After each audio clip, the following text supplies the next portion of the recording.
Hi friends, நான் உங்க Varadaraja and welcome to our channel. இன்னைக்கு நம்ம episode 533 subscribers real life ghost experience தாங்க வந்து பார்க்க போறோம். நிறைய நேரங்கள்ல அமானுஷங்கள் நம்மள பயமுறுத்துறதுக்கு முயற்சி பண்ணும். ஒரு சில நேரங்கள்ல அமானுஷங்கள் நம்மளுக்கு கண்ணுக்கு முன்னாடி நடக்காத விஷயத்தை நம்மளுக்கு நடக்கிற மாதிரி வந்து காட்டும். இதுக்கு பேர் ஹாலுசினேஷன் அப்படின்னு சொல்லுவாங்க. அப்படிப்பட்ட ஒரு ஹாலுசினேஷன் ஸ்டேட்ல நீங்க மாட்டிக்கிட்டு இருந்தீங்க அப்படின்னா அப்போ உங்களுடைய மனநிலைமை எப்படி இருக்கும்ன்றத கொஞ்சம் யோசிச்சு பாருங்க. ஏன்னா இன்னைக்கு நீங்க பார்க்க போற நிகழ்வு ஒரு முழு நீள ஹாரர் படத்தை தாண்டி பயங்கரமா சுவாரஸ்யமா இருக்கக்கூடிய ஒரு நிகழ்வு. இந்த ஒரு நிகழ்வை நீங்க பார்க்கறதுக்கு முன்னாடி நீங்க நம்ம சேனலுடைய புதிய பார்வையாளராக இருந்தாலும் சரி, இல்லைனா நம்மளுடைய சேனலை பார்த்துட்டு இருக்கீங்க, சப்ஸ்கிரைப் பண்ணாமல் பார்த்துட்டு இருக்கீங்க அப்படின்னா அதை சப்ஸ்கிரைப் பண்ணிக்கோங்க. கூடவே இருக்கிற பெல் ஐகானை கிளிக் பண்ணிக்கோங்க. அப்போ தான் எவ்ரி ஆல்டர்னேட்டிவ் டே போடுற வீடியோ உங்களால் உடனே பார்க்க முடியும். இப்போ வாங்க ஸ்ட்ரெயிட்டா வீடியோக்குள்ளே போகலாம்.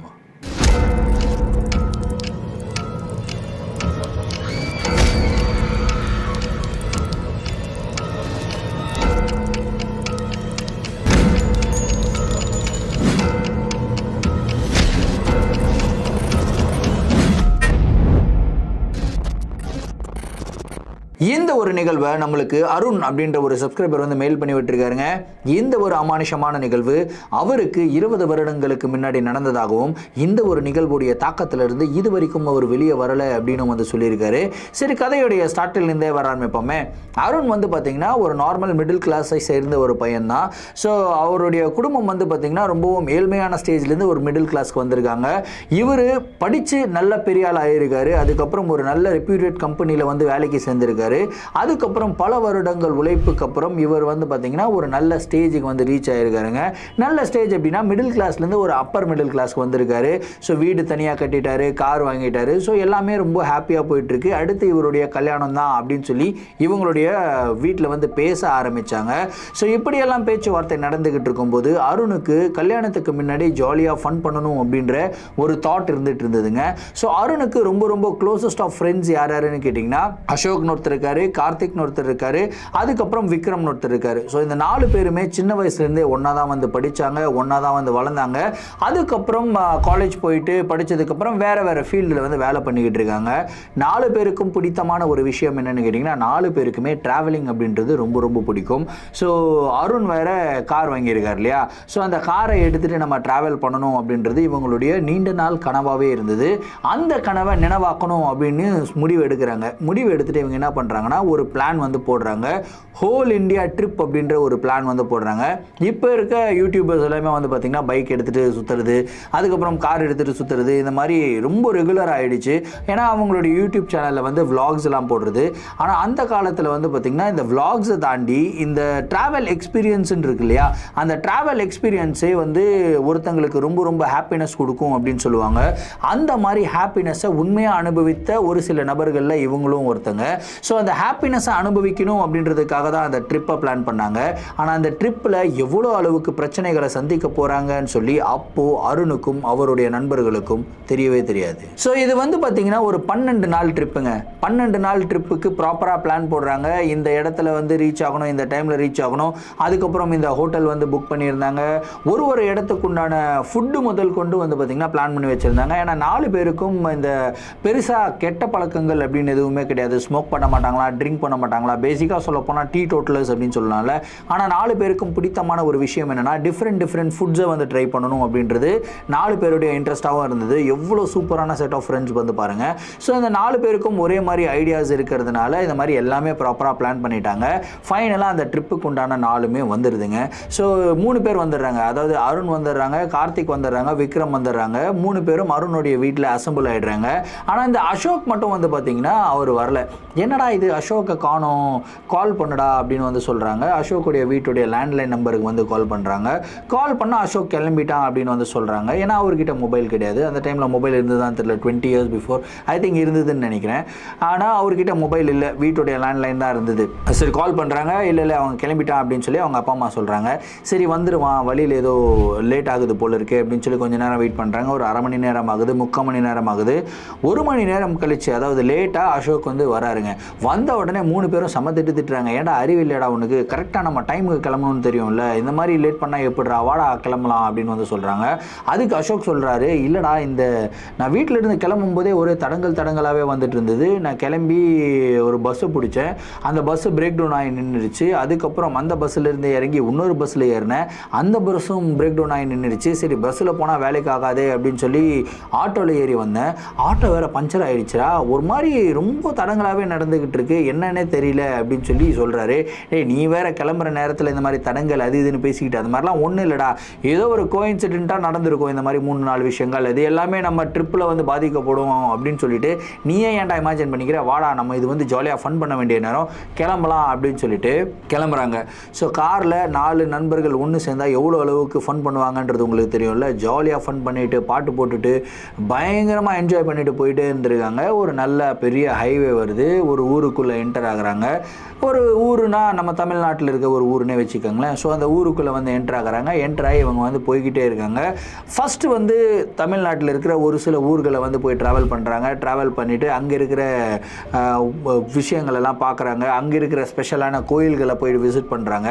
ஒரு 2 நாள் நம்மளுடைய தமிழ்நாட்டுக்குள்ளே தாங்க சுற்றுறாங்க. 2 நாள் கழித்து தமிழ்நாடு பார்டர் தாண்டி ஆந்திரா பார்டருக்குள்ளே என்டர் ஆகுறாங்க. அங்கேயுமே வந்து ஒரு சில ஸ்பெஷலான நிகழ்வுகள் எல்லாம் பார்க்குறாங்க. ஸ்பெஷலான இடங்களுக்கு வந்து போகிறாங்க. கிட்டத்தட்ட ஒரு 3-4 நாட்கள் எந்த விதமான ஒரு பிரச்சனையும் இல்லாமல் தாங்க போயிட்டுருக்கு. கரெக்டாக ஆந்திரா பார்டர்லேருந்து வெளியே கிளம்பலாம் அப்படின்னு சொல்லிட்டு நைட்டு ஒரு 12 மணி அளவில் வந்து இவங்க கிளம்புறாங்க. காரை ஓட்டுறது அருண் தான். ஆந்திரா பார்டர்லேருந்து கிளம்பும்போது அவங்களுக்கு ஒரு அதிபயங்கரமான நிகழ்வு நடக்குதுங்க. இவங்க நேராக வந்துட்டே இருக்காங்க. ஒரு யூடர்ன் மாதிரி, ஒரு ஹைவேல வந்து ஒரு யூடர்ன் மாதிரி ஒரு இடம் இருக்குது. அதாவது ஒரு டேர்ன் பண்ணி வேறு விதமாக டைவர்ட் பண்ணி போகிற மாதிரி ஒரு இடம் இருக்குது. அந்த இடத்துக்கு வந்து இவங்க ரீச் ஆகுறாங்க. ஸோ அந்த இடத்துல வந்து திடீர்னு கார் நல்ல ஸ்பீடில் போயிட்டுருக்கு. ஹைவேல எந்த ஒரு வண்டியும் கிடையாது. பட்டுன்னு வந்து பார்த்திங்கன்னா அருண் பிரேக் அடிக்கிறாரு. பிரேக் அடித்த உடனே என்னடா ஆச்சு அப்படின்னு சொல்லி எல்லாருமே கேட்குறாங்க. அருண் வந்து இருங்க அப்படின்றாரு. என்னடா இவன் சரி சைலண்ட்டாக இருப்போம் அப்படின்னு சொல்லி அப்படியே சைலண்ட்டாக அருணுடைய முகத்தையே பார்த்துக்கிட்டு இருக்காங்க. ஆனால் அருண் வந்து யார் கிட்டேயும் பேசாமல் யாருடைய முகத்தையும் பார்க்காம எதிரில் ஏதோ ஒரு விஷயத்தை அப்படியே உத்து பார்த்துக்கிட்டே இருக்காருங்க. இப்போ ஒரு ஸ்பெஷலான விஷயம் என்னென்னா, அருணுக்கு வந்து பார்த்திங்கன்னா சின்ன வயசுலேருந்தே இந்த மாதிரி நடக்க போகிற விஷயங்கள் முன்னாடியே தெரியறதுக்கு உண்டான அந்த இன்ட்யூஷன்ஸ் அப்படின்னு சொல்லுவாங்க இல்லையா. ஸோ அந்த மாதிரி ஒரு சில பிம்பங்கள் வந்து தெரியுமா. ஸோ சின்ன வயசுலேருந்தே வந்து பார்த்திங்கன்னா அவங்க அப்பாவுக்கு ஏதாவது பிரச்சனைகள் வரப்போகுது அப்படின்னா இவருடைய ஞாபகங்களுக்கு ஒரு சில விஷயங்கள் தெரியும். இவங்க வெளியே கிளம்பி போகிறாங்க, வெளியே கிளம்பி போகிற இடத்துல இந்த மாதிரி பிரச்சனைலாம் நடக்க போகுது அப்படின்னு சொல்லி ஒரு ஹிண்ட் மாதிரி காட்டும். உடனே அவங்க அப்பா கிட்ட வந்து சொல்லுவார், அப்பா இன்னைக்கு போகாதீங்கப்பா, வெளியே போகாதீங்க அப்படின்வாங்க. அதே மாதிரி அவர் வெளியே போகலன்னா பிரச்சனையிலேருந்து அவர் எஸ்கேப் போயிடுவார். அதே மாதிரி ஒரு நாள் என்ன ஆகிட்டு இருக்குன்னா, அவங்க அம்மா அப்பா வந்து பார்த்திங்கன்னா ஊருக்கு கிளம்பி போக வேண்டிய நேரம். அந்த ஊருக்கு கிளம்பி போகும்போது அவங்களுக்கு ஆக்சிடென்ட் ஆகி இறந்து போயிடுவாங்க அப்படின்ற மாதிரி ஒரு காட்சி இவருக்கு வந்து தெரிஞ்சிருக்குங்க. உடனடியாக அவங்க அப்பா அம்மா கிட்ட சொல்கிறாரு. அந்த ட்ரிப்பையே அவங்க கேன்சல் பண்ணுறாங்க. ஆனால் அவருக்கு கனவுல வந்த மாதிரியே, அதாவது அவருக்கு அந்த இன்ட்யூஷன் தெரிஞ்ச மாதிரியே வந்து பார்த்திங்கன்னா அவங்க புக் பண்ணியிருந்த பஸ் வந்து ஒரு மிகப்பெரிய ஆக்சிடென்ட்டுக்கு ஆளாயிருக்குங்க. அந்த பஸ்ஸில் போன முக்கால்வாசி பேர் வந்து இறந்துமே போயிருக்காங்க. ஸோ இந்த மாதிரி நிகழ்வுகள் அவருடைய வாழ்க்கையில் எண்ணற்ற நிகழ்வுகள் வந்து நடந்திருக்கு. ஸோ அதே மாதிரி ஒரு இன்ட்யூஷன் இப்போ இவருக்கு தெரியுது. என்ன தெரியுது அப்படின்னா, இவர் காரை நிறுத்தினார் இல்லையா, காரை நிறுத்தினதுக்கு எதிரில் கிட்டத்தட்ட ஒரு 10-15 மீட்டரில் வந்து பார்த்திங்கன்னா ஒரு பெண்மணி நின்றுக்கிட்டு இருக்காங்க. அந்த பெண்மணி பார்க்கறதுக்கே ரொம்ப கோரமாக இருக்காங்க. சாரி கட்டியிருக்காங்க. அவங்க கையெல்லாம் ஒரே ரத்தம், காலெல்லாம் ஒரே ரத்தம், வாயெல்லாம் ஒரே ரத்தம், அப்படி ரத்தமாக வந்து இருக்குது. என்னடா இதுன்ட்டு உத்து பார்த்தா அங்கே இன்னொரு ஷாக்கிங்கான ஒரு விஷயத்தை வந்து பார்க்குறாரு.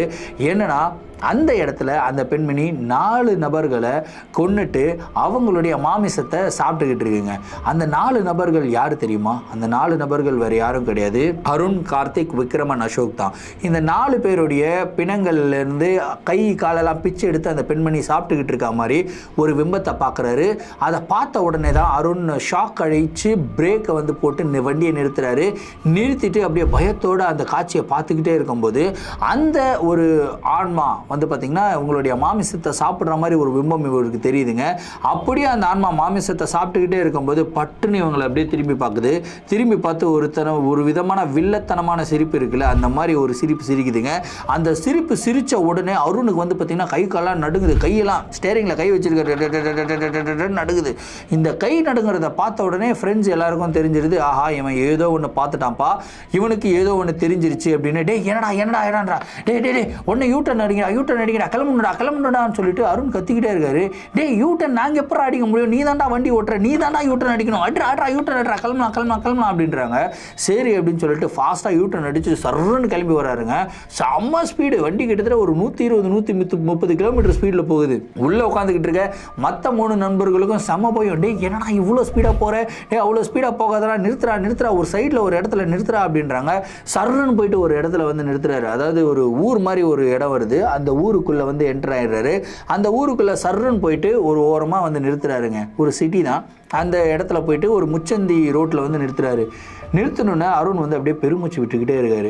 3 நண்பர்களும் அப்படியே சரி கொஞ்சம் காம் டவுன் ஆகட்டும், அதுக்கப்புறம் கேட்கலாம் அப்படின்னு சொல்லிட்டு வெயிட் பண்ணுறாங்க. ஒரு 15 நிமிஷம் அப்படியே ஒரு பெருமூச்செல்லாம் கொஞ்சம் அப்படியே கம்மியாகி கொஞ்சம் நார்மலைஸ் ஆவார் இல்லையா, அந்த மாதிரி நார்மலைஸ் ஆன உடனே அருண் கிட்ட கேட்டிருக்காங்க. டி என்னடா ஆச்சு, ஏன்டா நல்லா தானே போய்கிட்டு இருந்தது, ஹைவேல போய்கிட்டு இருக்கும்போது எந்த ஒரு வண்டியும் வராத போது திடீர்னு பிரேக்கை போட்டு நிறுத்திட்டு அதுக்கப்புறம் கை கால்லாம் நடிங்க யூட்டன் அடின்னு சொல்லி கத்துனேன், என்னதான்டா பிரச்சனை அப்படின்னு சொல்லி கேட்கும்போது அப்போ தான் இவர் சொல்கிறாரு. டேய் நான் ஒரு விஷயத்தை பார்த்தேன், அதை பார்த்ததை சொன்னனா நீங்கள் எல்லாருமே ரொம்ப பயந்துருவீங்க அப்படின்னு வந்து சொல்கிறாரு. டேய் நீ சொல்லாமல் இருந்தால் தான் நான் ரொம்ப பயப்படுவோம், இப்போ தயவு செய்து சொல்லு அப்படின்றாங்க. உடனே அருண் வந்து சொல்கிறாரு, இந்த மாதிரி நான் போயிட்டு இருக்கும்போது முன்னாடி ஒரு ஆன்மா நிற்கிறத பார்த்தேன், ரொம்ப கோரமான நிலையில் வந்து நின்றுட்டு இருந்தது, அதோடைய கையெல்லாம் ஒரே ரத்தம், காலெல்லாம் ஒரே ரத்தம், ஒரு 4 இளைஞர்களை கொன்னுட்டு அந்த இளைஞர்களுடைய மாமிசை எடுத்து சாப்பிட்டுக்கிட்டு இருந்த மாதிரி ஒரு பிம்பத்தை வந்து பார்த்தேன்டா. இது வந்து ஃப்யூச்சரில் நடக்க போகுது அப்படின்னு சொல்லி நான் நினைக்கிறேன், அதனால தான் உடனடியாக திருப்பு சொன்னேன் அப்படின்னு சொல்கிறாரு. சரி 4 பேருன்ற கை காலான அவங்களுடைய தலையெல்லாம் பார்த்தியா, யாருடா அந்த 4 பேர் அப்படின்னு சொல்லி ஃப்ரெண்ட்ஸு கேட்குறாங்க. நம்மளுக்கு தெரிஞ்சவங்களா அப்படின்னு கேட்குறாங்க. டேய் அந்த 4 பேரே நம்ம தான்டா அப்படின்றாரு. இப்போ குப்புடு வேறுக்குது 4 பேருக்கும். ஏய் என்னடா சொல்கிற, நம்மளுடைய முகத்தையடா பார்த்தேன். ஆமாண்டா, நம்மளுடைய ஒருத்தருடைய தலையை துண்டிக்கப்பட்டு அந்த ரோட்டில் கிடந்ததுடா, அந்த தலையெல்லாம் 4 ட்ராஃபி மாதிரி லைனாக அடுக்கி வச்சுட்டு உடம்புல இருக்கிற கை கால்லாம் பிச்சு அந்த ஒரு ஆன்மா தின்னுக்கிட்டு இருந்ததுடா. இந்த ஒரு நிகழ்வை நான் பார்த்தேன், எனக்கு ரொம்ப பதட்டமாக இருக்குது, இந்த மாதிரி ஏதோ ஒரு விஷயம் நம்மளுடைய வாழ்க்கையில் நடக்க போகுதுன்னு ரொம்ப பயமாக இருக்குடா அப்படின்னு சொல்லிட்டு அருண் வந்து அழுதுகிட்டு இருக்காருங்க. சரிடா ஒன்றும் அழுகாதடா, சரி இங்கே பக்கத்துலேயே ஏதாவது ஒரு ஹோட்டலில் போயிட்டு ஸ்டே பண்ணுவோம், கொஞ்சம் தூரம் போடா, இல்லைனா நம்ம திரும்பியே போயிடலாம் அப்படின்னு வந்து சொல்கிறாங்க. எங்கே நம்மளுடைய தமிழ்நாட்டுக்கே திரும்பி போயிடலாம் வாடா அப்படின்றாங்க. சரி அப்படின்னு சொல்லிட்டு காரை வந்து ஸ்டார்ட் பண்ணுறாருங்க. காரை ஸ்டார்ட் பண்ணி போயிட்டே இருக்காரு. இவங்க ஒரு ஊருக்குள்ளே என்ட்ரு ஆகினாங்க இல்லையா, அங்கேருந்து தான் இவங்க வந்து திரும்பி வந்திருக்காங்க. ஏன்னா அந்த ஊரில் தான் ஒரு ஹோட்டல் எடுத்து ஸ்டே பண்ணியிருக்காங்க. நேராக போனால் கிட்டத்தட்ட ஒரு 20 நிமிஷத்தில் அவங்களுடைய ஹோட்டல் வரணும். ஒரே ஸ்ட்ரீட் ரோடு தான். அந்த ஹோட்டல்லேருந்து ரைட் எடுத்து அப்படியே வந்து பைபாஸில் கனெக்ட் ஆகுது. அதுக்கப்புறம் அப்படியே அவங்க தமிழ்நாட்டுக்கு வந்துடலாம். இப்படி தான் வந்து அந்த ரூட் இருந்திருக்கு. ஸோ இவங்களும் வந்து போகிறாங்க 15 நிமிஷம் ஆகுது, 20 நிமிஷம் ஆகுது, 1 மணி நேரம் ஆகிடுச்சுங்க. அந்த ரோட்டில் போயிட்டே இருக்காங்க. அந்த ரோடு வந்து பார்த்திங்கன்னா அப்படியே ஸ்ட்ரெச் ஆகி நீண்டுக்கிட்டே இருக்க மாதிரி இருக்குது. லெஃப்ட் சைடில் பார்த்தா அந்த ஹோட்டலே வரல. டே என்னடா இது 15 நிமிஷம் 20 நிமிஷத்தில் அந்த ஹோட்டல் வந்துடும், கிட்டத்தட்ட ஒரு 1 மணி நேரமாக நம்ம ட்ராவல் பண்ணியிருக்கோம், இப்போ அந்த ஹோட்டலே காணமேடா அப்படின்றாங்க. சரி இருடா நம்ம திரும்பி போய் பார்ப்போம், ஒருவேளை பதட்டத்தில் வந்து மிஸ் பண்ணியிருப்போம் போல இருக்கே அப்படின்னு சொல்லி திரும்பியும் அவங்க வராங்க. திரும்பி வந்தால் இவங்க ஒரு இடத்துல நின்றுக்கிட்டு இருந்தாங்க தெரியுமா, அந்த இடமும் வந்துருச்சு. திரும்பி ஒரு 1 மணி நேரம் ட்ராவல் பண்ணியிருக்காங்க. என்னடா இது அந்த ஹோட்டலை காணுமேடா அப்படின்னு சொல்லிட்டு திரும்பியும் வண்டியை திருப்புறாரு. திரும்பியும் அந்த ஹோட்டலை தேடுறாரு. இந்த தடவை இவர் போகும்போது வந்து பார்த்திங்கன்னா இருக்கிற ரூட் எல்லாமே டிஃப்ரெண்ட்டாக இருக்குது, இருக்கிற பில்டிங்ஸ் எல்லாமே டிஃப்ரெண்ட்டாக இருக்குது. டேய் நம்ம போன வாட்டி வரும்போது இந்த பில்டிங்ஸ் எல்லாம் பார்க்கவே இல்லையடா அப்படின்னு சொல்லி அருண் கேட்கும்போது 3 நண்பர்களும் அதே தான் சொல்கிறாங்க. ஆமாண்டா இது என்னமோ புதுசாக இப்போ தான் ஃபஸ்ட்டு டைம் அந்த மாதிரி இருக்கேடா ரோடு அப்படின்னு சொல்லிட்டு பார்க்குறாங்க. இது வந்து புதுசாக இருக்குது. சரி திரும்பி அந்த ஹோட்டலை தருவோம்னு சொல்லி திரும்பி வராங்க. ஏன்னா இவங்களுக்கு அந்த டைமில் கூகுள் மேப்ஸ் எல்லாம் எதுவும் கிடையாது. ஸோ இவங்களுக்கு வந்து பார்த்திங்கன்னா அந்த ஹோட்டல் தான் ஒரு லேண்ட்மார்க்காக வச்சுருந்தாங்க. ஹோட்டல்லேருந்து ரைட் எடுக்கணுன்றது தான் லேண்ட்மார்க்காக வச்சுருந்தாங்க. அதனால தான் அந்த ஹோட்டலை தேடுறாங்க. ஸோ திரும்பி வந்து பார்த்திங்கன்னா இவங்க அப்படியே திரும்பி வராங்க. இன்னொரு 1 மணி நேரம் ஆகுது. கிட்டத்தட்ட ஒரு 4 மணி நேரம் இப்படியே சுற்றிக்கிட்டு இருந்திருக்காங்க. ஆனால் இவங்களுக்கு அந்த ஹோட்டல் தென்படலை. இப்போ இவங்களுக்கு ஒரு மிகப்பெரிய ஷாக் என்னென்னு கேட்டிங்கன்னா, ஒரு தடவையும் அந்த ரூட்டு பக்கம் போகும்போது வேறு பில்டிங்ஸ் இருக்குது, வேறு இடங்களுக்கு போன மாதிரி இருக்குது. அந்த ரோடு என்னமோ ஒரே ஸ்ட்ரெயிட்டாக தான் போகுது, ஆனால் வேறு பில்டிங்ஸாக கண்ணுக்கு தெரியுது. இதெல்லாம் உண்மையிலே நடக்குதா இல்லை நடக்கிற மாதிரி ஒரு ஹாலுசினேஷன் நம்மளே வந்து இமேஜின் பண்ணிக்கிறோமா அப்படின்னு சொல்லிட்டு 4 பேருக்கும் செம்ம டவுட்டு. அதுக்கப்புறம் சரிடா ஃபைனலாக ஒரு தடவை வண்டியை விட்றா அப்படின்றாரு. ஃபைனலாக ஒரு தடவை திரும்பியும் வந்து பார்த்திங்கன்னா இவங்க அதே ஸ்டார்டிங் பாயிண்ட்லேருந்து காரை விட்றாங்க. நேராக போய்கிட்டே இருக்கும்போது வந்து பார்த்திங்கன்னா அந்த இடத்துல ஒரு பெட்ரோல் பங்க் இருக்குது. டேய் இந்த ரோட்டில் நம்ம பெட்ரோல் பங்கே பார்க்கல, இப்போ பெட்ரோல் பங்க் வந்திருக்கேடா, சரி காரில் வேறு பெட்ரோல் கம்மியாக இருக்குது, பெட்ரோல் போட்டுக்கலாம் அப்படின்னு சொல்லிட்டு பெட்ரோல் பங்க்குள்ளே போகிறாங்க. உள்ளே போனால் ஒரு ஸ்டாஃப் வந்து இருக்காருங்க. ஸ்டாஃபை பார்த்த உடனே தான் இவங்களுக்கு நிம்மதியாகுது. ஏன்னா யோசிச்சு பாருங்கள், இவ்வளோ நேரம் எந்த ஒரு மக்களையும் வந்து இவங்க பார்க்கல, வெறும் பில்டிங்ஸை பார்த்துருக்காங்க, வேறு விதமான ரோடு வந்து பார்த்துருக்காங்க. ஆனால் அந்த பெட்ரோல் பங்க்குள்ளே என்டர் ஆனோன்னா ஒரு ஸ்டாஃப் வந்து வெளியே வராருங்க. வெளியே வந்தோடனே காரோடைய டேங்கை வந்து ஃபில் பண்ணுங்க அப்படின்னு சொல்லிட்டு காரோடைய டேங்கை வந்து ஃபில் பண்ணுறாங்க. ஃபில் பண்ணிவிட்டு அந்த ஒரு நபர்கிட்ட பேசுறதுக்கு ஆரம்பிக்கிறாங்க. தெலுங்கில் தான் பேச ஆரம்பிக்கிறாங்க. இந்த அசோக்ன்றவர் வந்து பார்த்திங்கன்னா தெலுங்கு பர்சன். ஸோ தெலுங்கில் வந்து பேசுகிறாரு. ஆனால் அவர் வந்து பார்த்திங்கன்னா நீங்கள் என்ன பாஷையில் பேசுகிறீங்க அப்படின்ற மாதிரி அவர் வேறு ஏதோ பாஷையில், அதாவது ஹிந்தியில் வந்து பேசுகிறாரு. ஹிந்தி வந்து இவங்க யாருக்குமே தெரியாது. ஏன்னா இது ஹிந்தியில் பேசுகிறானே இந்த ஆள், இந்த இடத்துல எப்படா இப்போ நம்ம பே பண்ணுறது அப்படின்னு சொல்லிட்டு அதுக்கப்புறம் வந்து கொஞ்சம் ஹிந்தி யாருக்கு தெரியும்னா இந்த கார்த்திக்கு வந்து தெரியும். கார்த்திக் வந்து அவருக்கு தெரிஞ்ச ஓட்ட ஹிந்தியில் வந்து அந்த நபர்கிட்ட பேச ஆரம்பிக்கிறாரு. இந்த மாதிரி பையா இந்த இடத்துல ஒரு ஹோட்டல் இருந்தது, ஹோட்டல்லேருந்து ரைட்டு திரும்பினா ஹைவே கட் ஆகாமல் அந்த ஹோட்டல் எங்கே இருக்குது அப்படின்னு வந்து கேட்குறாப்புல. அதுக்கு அந்த பெட்ரோல் பங்க்கில் இருந்த பர்சன் என்னது இந்த இடத்துல ஹோட்டல் இருந்ததா, ஹோட்டலெல்லாம் எதுவுமே இல்லையாங்க, நான் கிட்டத்தட்ட ஒரு 15 வருஷமாக இந்த பெட்ரோல் பங்க்கில் தான் வந்து வேலை செய்கிறேன், ஹோட்டல்லாம் அப்படிப்பட்ட எதுவுமே கிடையாது, இதுவே ஊருக்கு ஒதுக்குப்புறமாக இருக்கிற பெட்ரோல் பங்க்கு அப்படின்றாரு. என்ன பையா நீ சொல்கிற, ஊருக்கு ஒதுக்குப்புறமாக இருக்கிற பெட்ரோல் பங்கா? பையா நாங்கள் ரொம்ப தூரம் வந்திருக்கோம், அந்த ஹோட்டலில் தான் ஸ்டே பண்ணோம் 2 நாளாக, ஒரு சின்ன பிரச்சனை, அதனால தான் நாங்கள் இப்போ திரும்பி நாங்கள் ஊருக்கு கிளம்புறோம், அந்த ஹோட்டல் மட்டும் சொல்லு அப்படின்றதுக்கப்புறம் இல்லை ஏதாவது அட்ரஸ் இருந்தால் கொடுங்க அப்படின்றப்பல அந்த பெட்ரோல் பங்க் ஊழியர் சரி அட்ரஸை கொடுக்கலாம் அப்படின்னு சொல்லிட்டு அந்த ஹோட்டலுடைய அட்ரஸை வந்து கொடுக்குறாங்க. அட்ரஸை பார்க்குறாரு, இந்த மாதிரி அட்ரஸ்ஸு யூபியில் கிடையவே கிடையாதுப்பா அப்படின்றாரு. என்னது யூபியா பையா, என்ன நீங்கள் யூபி கீப்பின்றீங்க, எங்கே இருக்கிறோம் அப்படின்னா, பையா இது உத்தரப்பிரதேஷ் பையா அப்படின்றாரு அவர். என்னது உத்தரப்பிரதேஷா, டேய் நம்ம ஆந்திராவில் இருந்தோம், இப்போரா உத்தரப்பிரதேஷுக்கு வந்திருக்கிறோம் அப்படின்னு சொல்லிட்டு 4 பேரும் பார்க்குறாங்க.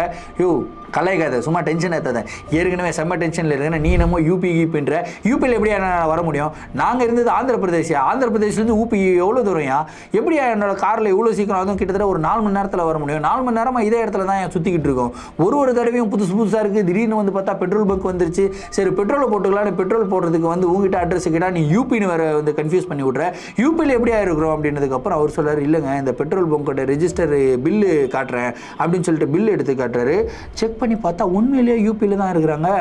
இப்போ இவங்களுக்கு செம்ம ஷாக்கு, என்னடா இது நம்ம கிளம்பி ஆந்திர பிரதேஷில் தான் சுற்றிக்கிட்டு இருக்கோம், அப்படி சுற்றிக்கிட்டு இருக்கும்போது எப்படிடா உத்தரப்பிரதேஷுக்கு வந்திருக்க முடியும் அப்படின்னு சொல்லிட்டு 4 பேரும் அப்படியே பதட்டத்தில் இருக்கும்போது இந்த பெட்ரோல் பங்க்குக்காரன் என்ன தெரியுமா சொல்கிறான், பையா உங்களுடைய கார் என்ன கார் பையா அப்படின்னு.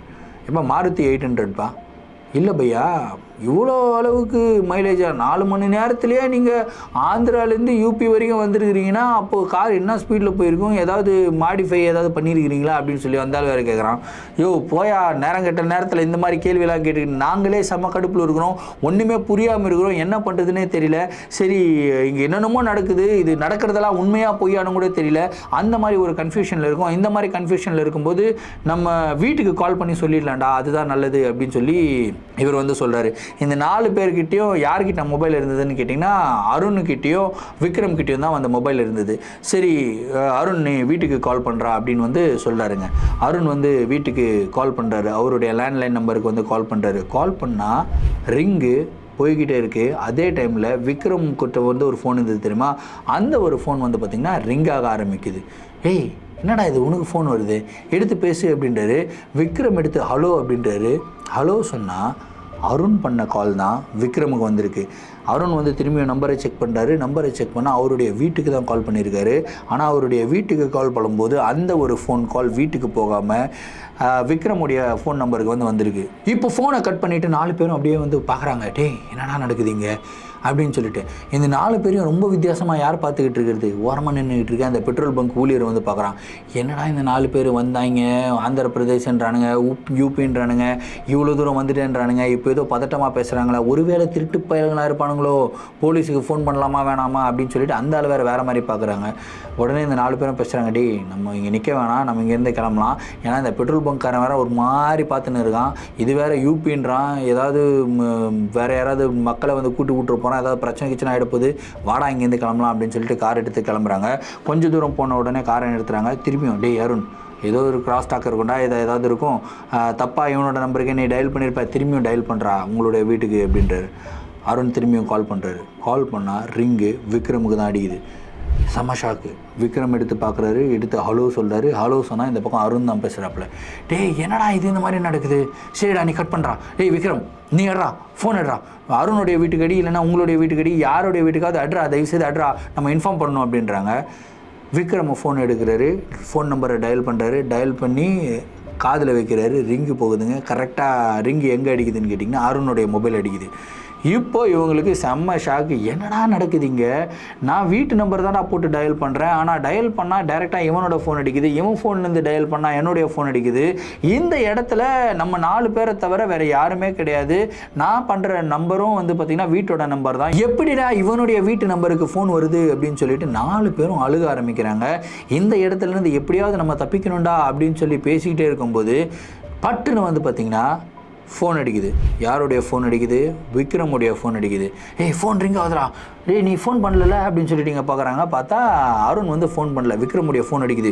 ஏய் பரவாயில்லடா, யார் பாடுறான்னு பார்த்தா வந்து பார்த்திங்கன்னா விக்ரமுடைய வீட்டிலேருந்து ஃபோனு. டேய் அம்மா பண்ணுறாங்கடான்னு நினைக்கிறேன் அப்படின்னு சொல்லிட்டு ஃபோனை எடுத்து ஹலோ அப்படின்னு வந்து சொல்கிறாருங்க.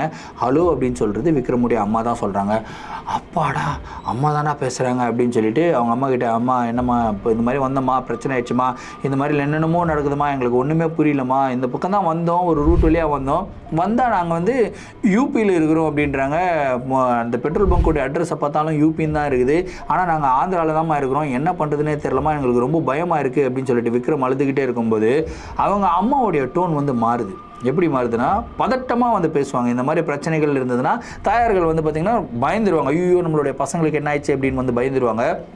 ஆனால் அவங்க அம்மா வந்து ரொம்ப தைரியமாக, ரொம்ப கான்ஃபிடென்ட்டாக, அப்படியாப்பா சரிப்பா, நீங்கள் எந்த ரூட் வழியாக வந்தீங்களோ, எந்த இடத்துல வந்து யூட்டர்ன் அடிச்சிங்களோ ஃபஸ்ட்டு அந்த ஹைவே, அதே இடத்துக்கு திரும்பி வந்துடுங்க, அங்கே இடத்துக்கு வந்தீங்கன்னா எல்லா பிரச்சனையும் சரியாயிடும் அப்படின்றாங்க. இப்படியே விக்ரமுக்கு வந்து அப்படி ஒரு ஃபேஸ்லாம் மாறுது.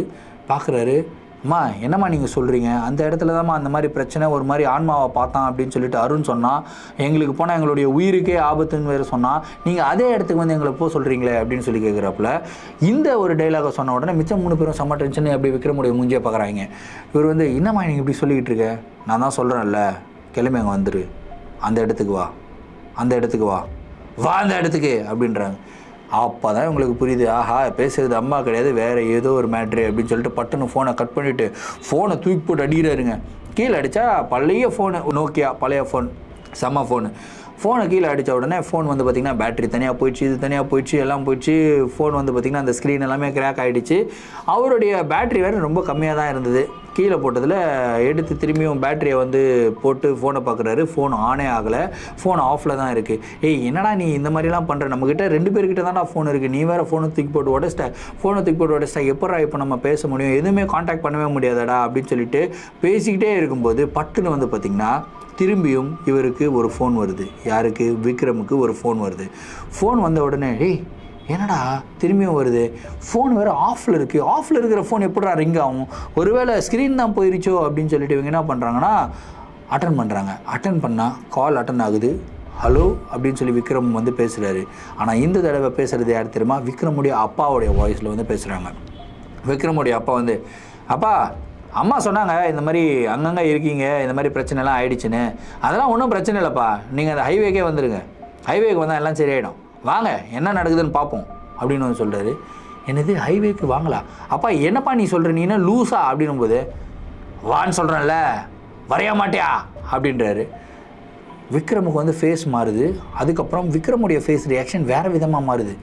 அப்படியே வந்து கரெக்டு தான், நீங்கள் சொல்கிறது கரெக்டு தான், வந்துடுறேன், அந்த ஹைவேக்கு வந்துடுறேன், உடனடியாக வந்துடுறேன், ஏய் வாங்கடா போகலாம் அப்படின்றாரு. இவங்களுக்கு ஃபோனை பிடிங்கி டமால்னு திரும்பி தூக்கி போட்டு இவனுக்கு 3 பேரும் உடைக்கிறானுங்க. ஃபோன் உடச்சு, டேய் அறிவு கேட்டவனே, ஹைவேக்கு போயிடலாம், நான் எப்படா போகிறது, அந்த இடத்துக்கு போக முடியாது, அந்த இடத்துல டேஞ்சர் இருக்குடா, அங்கே தான் போவேணான்னு சொல்லி அருண் சொன்னானேடா, நீ திரும்பி அதே ஹைவேக்கு போகலான்ற, போக வேணாம் போனேன், ஏய் போங்கடா, நான் போனேன்டா ஹைவேக்கு போகணும்டா அப்படின்னு சொல்லிட்டு ஒரு விதமான பொசஸ்டான மாதிரி, அதாவது பேய் பிடிச்ச மாதிரி பயங்கரமாக வந்து அட்ராசிட்டிஸ் பண்ணிக்கிட்டு இருக்காரு விக்ரமை பிடிச்சி 3 பேரும் கண்ட்ரோல் பண்ணுறாங்க. கண்ட்ரோல் பண்ண முடியல, அவங்களுடைய கண்ட்ரோலை மீறிட்டு இவர் வந்து பார்த்தீங்கன்னா எகிரி குதிச்சு ஓடுறாருங்க.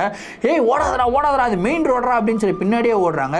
கரெக்டாக விக்ரம் சர்றன்னு ஓடிக்கிட்டு இருக்கும்போது பட்டுன்னு ஒரு ட்ரக் வந்து அடிக்குதுங்க. ட்ரக் அடிச்சதுல விக்ரம் என்ன ஆனாருன்னே தெரில, செதறி இருப்பாருன்னு நினச்சி அப்படியே எல்லாரும் கண்ணு திறந்து பார்த்தா அந்த ஹைவேல ட்ரக்கும் காணோம், விக்ரமும் காணோம், விக்ரமுடைய உடலும் காணோம். இவங்க அப்படியே பார்க்குறாங்க, டேய் ட்ரக்கு வந்துச்சுல, இந்த பக்கம் தான் விக்ரம் அடிச்சதில்ல, எங்கடா போனா அப்படின்னு சொல்லிட்டு அவங்க பார்க்குறாங்க. சுற்றி முற்றி பார்க்குறாங்க. பார்த்தா அந்த இடத்துல விக்ரமு காணோம். இவங்க 3 பேரும், டே என்னடா நடக்குதுங்க, நம்ம 3 பேரும் அட் அ டைமில் கண்ணு மூடணும். விக்ரமை வந்து ட்ரக்கு அடிச்சுது. ஆனால் ட்ரக் அடிச்சதுன்னா ட்ரக்கு ஒன்று இங்கே இருக்கணும், இல்லை ட்ரக்கு போயிட்டாது இருக்கணும். விக்ரமுடைய உடல் இங்கே தானே இருக்கணும். விக்ரமோட உடலும் இல்லை, கீழே ரத்தம் கித்தம் எதுவுமே கிடையாது. விக்ரமும் காணோம். எங்கடா போனாவன் அப்படின்னு சொல்லிட்டு அந்த இடத்துல வந்து தேடுறாங்க. தேட்டா அந்த இடத்துல எதுவுமே கிடையாதுங்க. சரி, ஃபைனலாக வேறு வழியே இல்லை, நம்ம திரும்பியும் அதே இடத்துக்கு போவோம் அப்படின்னு சொல்லிட்டு திரும்பியும் வந்து பார்த்திங்கன்னா தைரியத்தை வரவழைச்சிக்கிட்டு கிட்டத்தட்ட ஒரு மணி நேரம் விக்ரமை தேடுறாங்க. அந்த இடத்துல விக்ரம் கிடையாது. எங்கே போனாருன்னு யாருக்குமே தெரியாது. சரி, திரும்பியும் அதே இடத்துக்கு போவோம் அப்படின்னு சொல்லிட்டு திரும்பியும் அதே இடத்துக்கு வந்து போகிறாங்க. சர்ன்னு போகிறாங்க. போயிட்டு அந்த இடத்துல வந்து நிற்கிறாங்க. அந்த இடத்துல வந்து பார்த்திங்கன்னா அந்த ஹைவேல போயிட்டு நிற்கிறாங்க. அருணுடைய கண்களுக்கு ஏதாவது தெரியுதா அப்படின்னு வந்து பார்க்குறாங்க. அருணும் அப்படியே உத்து பார்க்குறாரு. உத்து பார்த்தா எதுவுமே கிடையாது. டே ஒன்றும் இல்லைடா அப்படின்றாங்க. சரிடா, இங்கேருந்து நம்ம திரும்பியும் தமிழ்நாட்டுக்கு போயிடலாம்டா அப்படின்னு சொல்லிட்டு அங்கேருந்து ஒரு யூட்டர்ன் அடிச்சுட்டு அப்படியே சர்றன்னு ஹைவேல வராங்க. செம்ம ஸ்பீடு வராங்க. ஆனால் விக்ரம் எங்கே போனாருன்னு தெரில. இவங்களுக்கு ரொம்ப பயம். போலீஸ் ஸ்டேஷன்லேயும் போயிட்டு கம்ப்ளைண்ட் பண்ணுறதுக்கு. அவங்க அப்பா அம்மாவுக்கு என்ன சொல்ல போகிறான்னு கூட தெரியாமல் அழுதுகிட்டே 3 பேரும் அப்படியே காரில் வந்துகிட்டே இருக்காங்க. சர்றன்னு வராங்க. வந்து பார்த்தா அடுத்த 10 நிமிஷத்தில் அருணுடைய வீட்டில் வந்து நிற்கிறாங்க. ஏய் என்னடா நீ சொல்கிற, ஆந்திராவிலேருந்து தமிழ்நாட்டில் நம்மளுடைய வீட்டுக்கு வர்றதுக்கு கிட்டத்தட்ட 1 நாள் ஆகும்டா, 1 நாள் ட்ராவல் நம்ம பண்ணியிருக்கோம். அப்படி இருக்கும்போது எப்படா ஒரு 10 நிமிஷத்தில் அருணுடைய வீடே வந்துருச்சு அப்படின்னு சொல்லிட்டு பயங்கர ஷாக்கு. அருணுடைய வீடை வந்து பார்க்குறாங்க.